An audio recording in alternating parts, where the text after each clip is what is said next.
Hi everyone, my name is Cynthia and I am a UX design student at Career Foundry. Today I'll be sharing my final project to the intro course of the UX design program.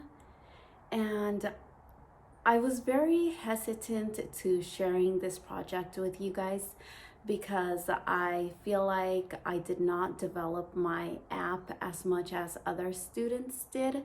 I really only focused on the requirements of the app, like the onboarding and the buttons to add more vocabulary words. So when I compared my project to some of the other projects that students had submitted, I felt like it fell a little short. But in the first video that I shared with you guys here on YouTube, I did say that I wanted to be as transparent as possible and share my journey, all the ups and the downs. So I thought it was important that I share this project with you guys as well. Another reason why I decided to share this is because this is really only the first project that I've ever worked on that has anything to do with user experience design. So I know that with the time and just as I learn more, the projects that I have the opportunity to work on will improve, and it's important to see that progress of improvement. I think that when you are looking into joining Career Foundry, there is limited research and not everybody is able to share their experience, or it's just not as easy to find so much information about the bootcamp. So I hope that this video can help anyone that is interested in Career Foundry make a better informed decision if you decide to enroll. And I know that deciding on a boot camp is a big commitment, so I hope that my video can help you with your decision. For now, I hope that you guys enjoyed this video, and if you have any questions or any feedback, please drop those comments below. So let's get started on this. Hi, my name is Cynthia, and in today's presentation, I will be taking you through the design journey of Vocabulary, an app designed for college students looking to learn through interaction and not just memorization. Natalie Wong is a 20-year-old full-time student at UC Berkeley. This is her sophomore year and she is studying mass communications. She is also the ambassador of her social media club and is usually on the go, traveling between her classes, the library, her club, and her home located 10 minutes away from campus.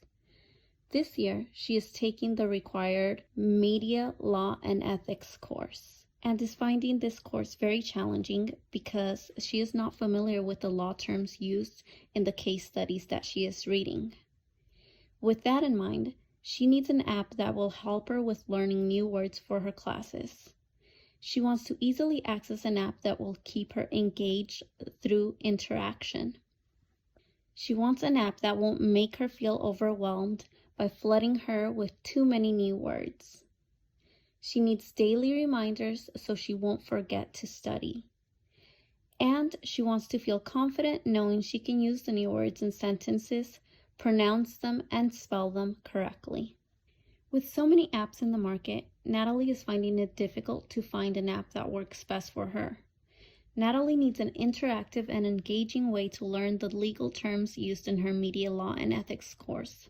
She is always on the go with full schedule of classes and extracurricular activities. Being a busy student, Natalie finds it difficult to memorize new vocabulary. Vocabulary is a simple, functional, and interactive app that offers daily vocabulary games and challenges.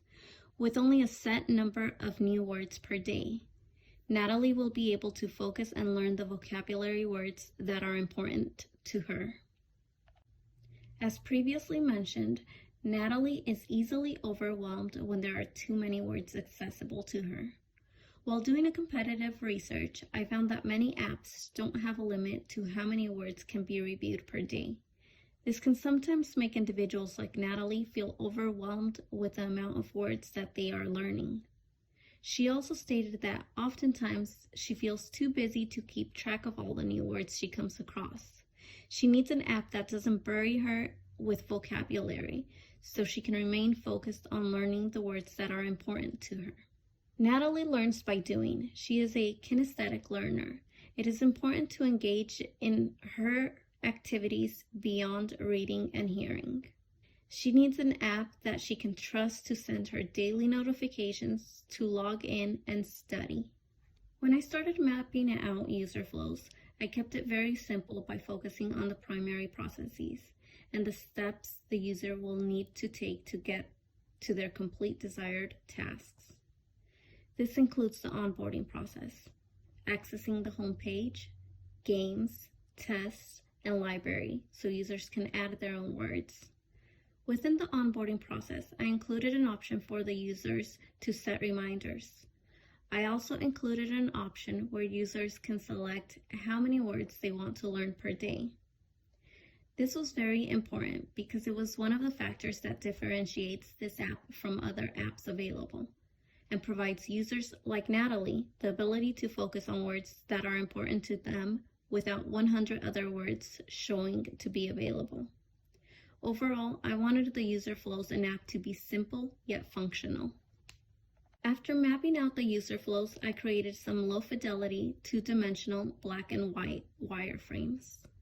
When creating these wireframes, I took into consideration which pages would be most important to the users and the information architecture so that users can move smoothly through the app with as little clicks as possible. The next step was to do usability testing. This was one of my favorite tasks. Here, I had the opportunity to connect my participants with the prototypes. I had a total of 3 participants. We communicated virtually, and we tested prototypes on their laptop and iPad. The sessions each took 15 minutes, and we used the Jacob Nielsen Severity Rating Scale. Some of the tasks that my participants were tested on was the onboarding process, changing daily notifications, reviewing daily words, adding words to database, accessing vocabulary games, and accessing the vocabulary test. The reason for testing these tasks is because this app is made to be very simple and straightforward. And if the user can get through successfully on these tasks, they will be able to use the app. After collecting all the information and using the Jacob Nielsen Severity Rating Scale, I was able to get a better understanding of what worked and what improvements needed to be made. Here you can see some of the revisions that were made. You can also get a better visual of what the app will look like since the prototypes shown are higher fidelity. In the usability test, I received feedback about the notifications page. The participants thought that by having a keyboard pop up, it created the illusion that they could set any number of notifications per day, even 100 notifications. And we surely did not want that to happen, because imagine making a typo and receiving that many notifications. I know that if I was the user, I would not be very happy. So, to eliminate that problem from happening, the keyboard was removed and up and down arrows were added with a maximum capacity. I also added the scroll wheel feature to change the times and a switch button for AM, PM. Lastly, I added a skip button for the users that are not interested in setting reminders. Similar feedback was received on the setting goals page. Participants believed that with the keyboard, they could enter a large amount of words to review per day. And to make sure that they are not reviewing 100 words per day, we added the up and down buttons with a maximum capacity set. I also included a question mark and added a little bit more detail about setting the goals by entering how many words do you want to learn per day.